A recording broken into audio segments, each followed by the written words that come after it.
What am I doing in an interrogation room?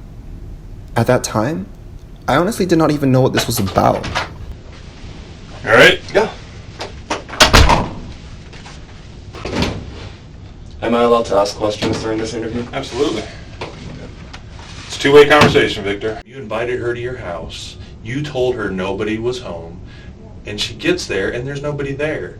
And you push her on the floor beside your bed, between the dresser and the bed. You push her down on the floor. You get on top of her. You hold her arms down where she can't move. This never happened. And then you tell her to get up, and she's not moving quick enough for you, so you grab her. She then shoves you off, and she stands up on her own, and she tries to walk past you. And you don't let her. You're standing in her way. She tells you to get out of her way. She's crying. She's saying to let her go, but you don't get out of her way. You then push her down on the bed and sexually assault her. That's the story as she tells it. Maybe in your family's culture, and I understand it, women are kind of looked at as second-class citizens or something like that in your eyes. I don't know. My story of being falsely accused has been addressed publicly in the form of 3 articles and 2 different videos. Why am I addressing this again? Objectively, this will be the most bizarre story I have ever shared. Recently, I started an Instagram account, and believe it or not, despite my current low number of followers, it's growing relatively fast. A show that I adore and love called Avatar: The Last Airbender, an American animated television series produced by Nickelodeon, is getting a live-action remake. The producers of this show have also promised an open casting call, so as a result, I started an Instagram account as a way to celebrate that fact, and as a way to share some monologues and gain feedback from this community. And I post some really nerdy, geeky cosplay stuff and other content related to this show. As with any online community, and I say this from having experience being an influencer on Chinese social media, there are always trolls and toxic people that will bother you. Certain people in the Avatar fandom aren't my biggest supporters. When I first started, I would receive messages like this one. I didn't think much of it. Does it really matter if someone thinks I should be casted or not?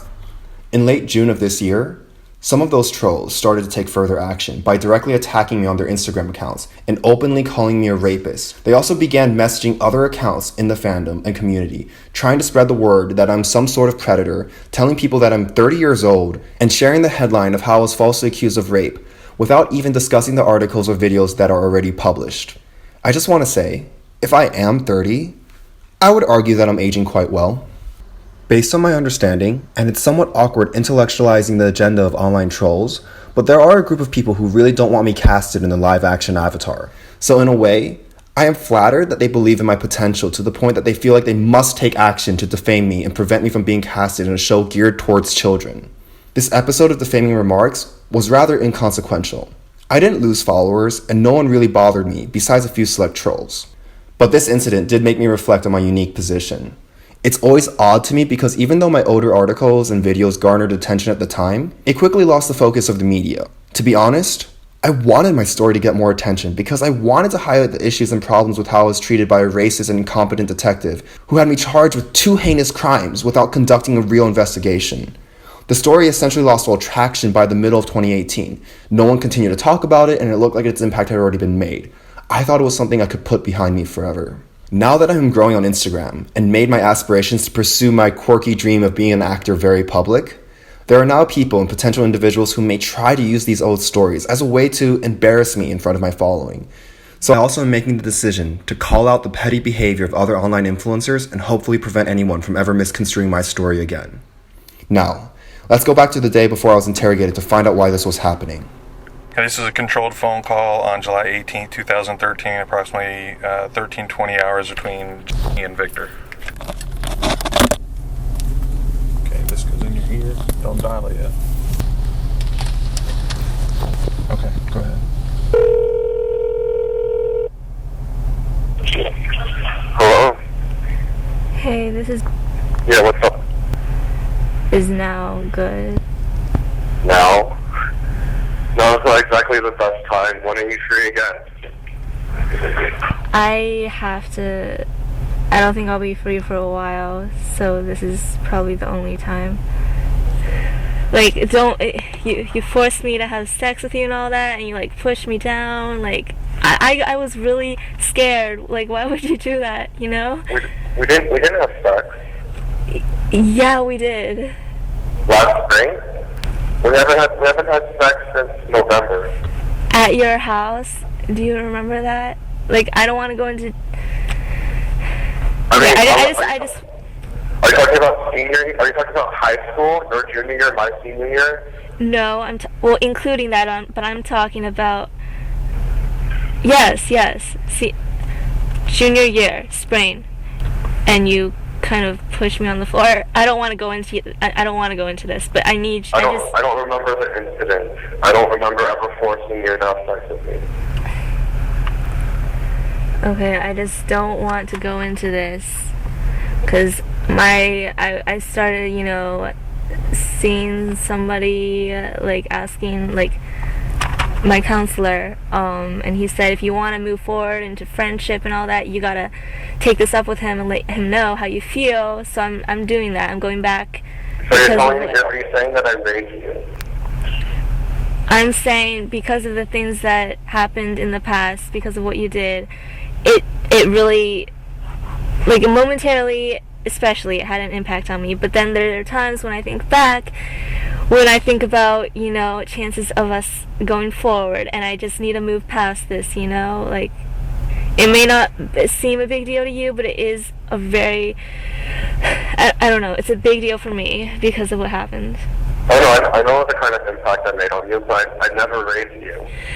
Do you get what I'm saying? Like, can you give me a few minutes? Because I'm in a class right now, okay? Please, I need to talk. No, I can't. We need to talk about this now. Can you, like, step out or something? I know we've been out for a while. It's almost over. Let me go back, get my stuff, and can I call you? It's either now, okay? It's either now or I'm not. I just can't talk to you again. Like, it's either now or... Can you stay on the line and let me just get my stuff? That day when I was in your room, okay, this is the one incident, okay? You told me you wanted to talk or whatever. I went to your room. At some point I felt uncomfortable, so I wanted to leave. Like, do you remember, like, me trying to leave, and then you just got really angry, and, I could understand, like, the anger where it stemmed from, but then why did you, like, have to, put your hand, just, and, like, push me down on the floor, like, I was really scared. Were we dating at the time? No, I don't think so. I think that was the whole point of the conversation, because we were considering, like, going into, trying it. That was, like, the whole point of, like, you asking me to go, and I was, like, up for it. That was the whole point of that conversation that day. And this is spring of 2012? Spring of 2012 during tennis season when you were a junior and I was a senior. It was during Spain, and I remember the exact incident, how it went down. If you really want me to go into detail, I can. But how can you not remember, like... Give me the chronology. Was it during tennis season? Did you have, like, a tennis match that day? I did not have a tennis match that day.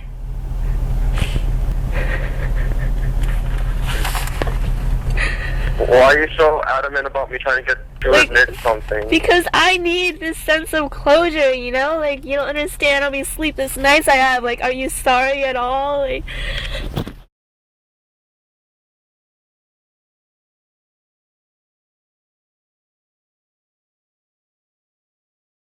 You should know. You're not a dumb guy. You're educated. You're pretty bright. You come across like a kind of a cocky smartass, but I get it.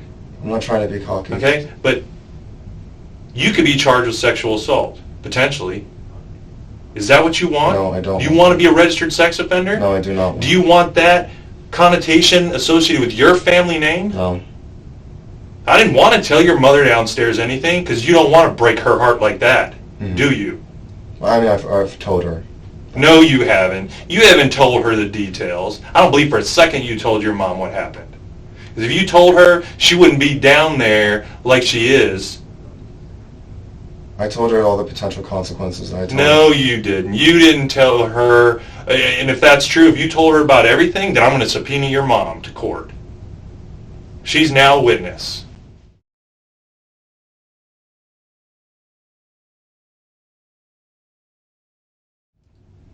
At the end of this, or at some point during this, I'm going to ask you if you're willing to take a lie detector test. You know, polygraph? Yeah. I want to know if what you're telling me is true. Said she'd be willing to take a polygraph. So again, if you leave things out, if you minimize or if you lie, I just don't want to hear it. You're wasting my time. May I ask if I could take a polygraph regarding that event when she said I pushed her on the floor?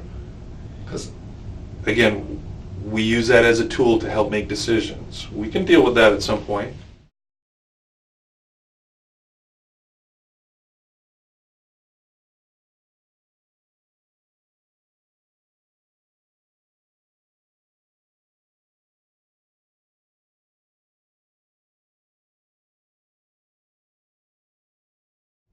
I think that you were aiming for the bed when you pushed her, but she ended up on the floor. You jumped down on her, you grab her arms, you're still angry for whatever drama was going on in your relationship at that point.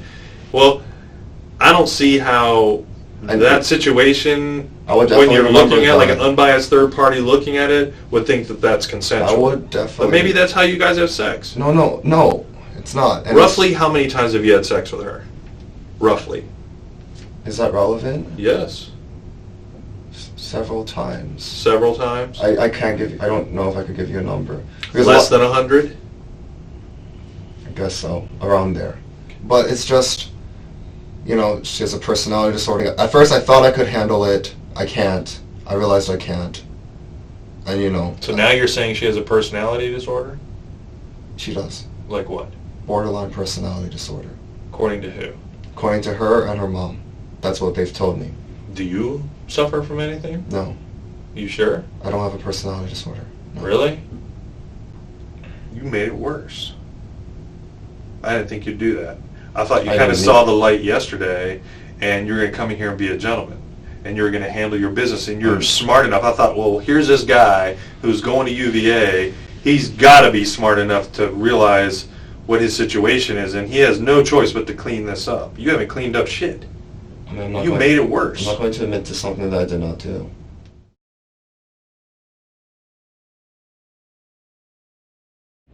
So, your best guess would be in March of 2012. Best guess, but it's a guess. Again, this is spring of 2012. From then until this year, July of this year, when you reported this, did you have any other kind of intimate contact with him? You said no sex. I don't want to read into it, but somebody else could. What do you mean by that? Okay, there was no sex, but was there something else? Was there kissing or touching? Or? As in, nothing physical.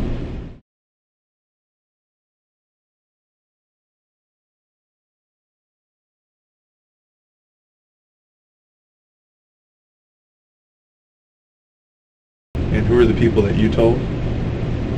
Names. Hassan, Quran. Is Hassan just a friend, a boyfriend, something else? He's just a friend. There's never been anything intimate between you guys? No. Why'd you have to think about it like that? Because like at one point, like we mutually liked each other, but nothing really happened. So yeah. She texted me saying, can I give her a ride? And I wasn't doing anything at the time. So I picked her up from school, and apparently she was running away from something, but she was like panting when I picked her up. And she's like, can you just drive me somewhere? So I drove her to a parking lot behind our old school. And I asked her what happened because she was crying, and she told me that her ex-boyfriend Victor, he forced her to come with her, like coerced her to come to his house.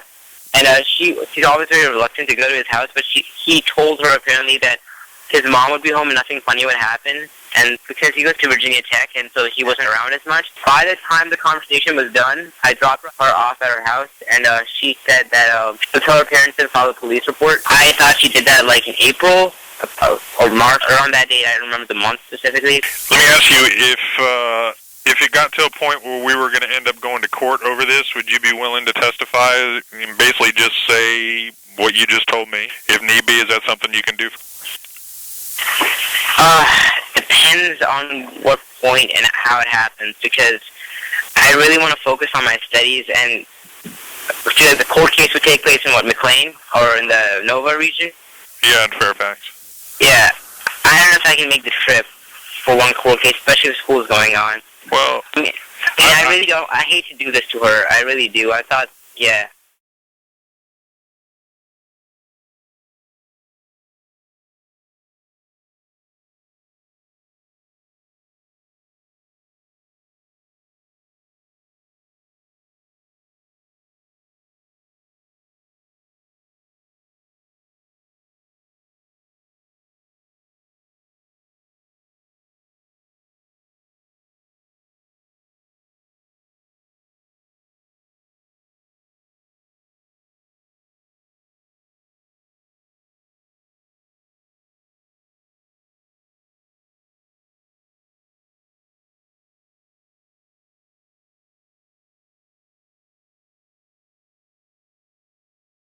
Zhang versus Commonwealth. That's the official name of my case. It's still a scar that's with me forever. I will never forget the 5 nights I spent wrongfully in prison. I will never forget that fear of possibly losing my freedom over a false accusation. And I will never forget how a complainant with malicious intent, paired with a racist and inept detective, was able to cause so much damage to my life. I lost a semester of school. I lost $60,000 in lawyer fees and faced the possibility of life in prison for a crime I did not commit. This is officially the 5th time I've talked about Zhang versus Commonwealth publicly, and I want to hope that perhaps this could be the last time I have to address this story. What is ironic is that the same trolls who have been trying to discredit me also claim to have looked at my articles and videos in detail. So my question for them, and for anyone else that may want to use this to intimidate me, how could you watch me be treated the way I was by the detective and the complainant, yet still be willing to shout rapist publicly? It's either a reflection of incredible unintelligence or it's a typical toxic display of malice. The importance of the resurfacing of Zhang versus Commonwealth is that it's a reminder of the need for thorough and fair investigations with these kinds of accusations. And it's about addressing the sophomoric yet sometimes dangerous behavior of people who intentionally distort information for their own agendas. That's applicable to Detective DeCoster, who ignored so much exonerating evidence in my favor, and for the online trolls whom have not stopped at their attempts of defamation of character. Thank you so much for listening to my story, and thank you for bearing with its bizarre qualities and details. You guys are certainly the best.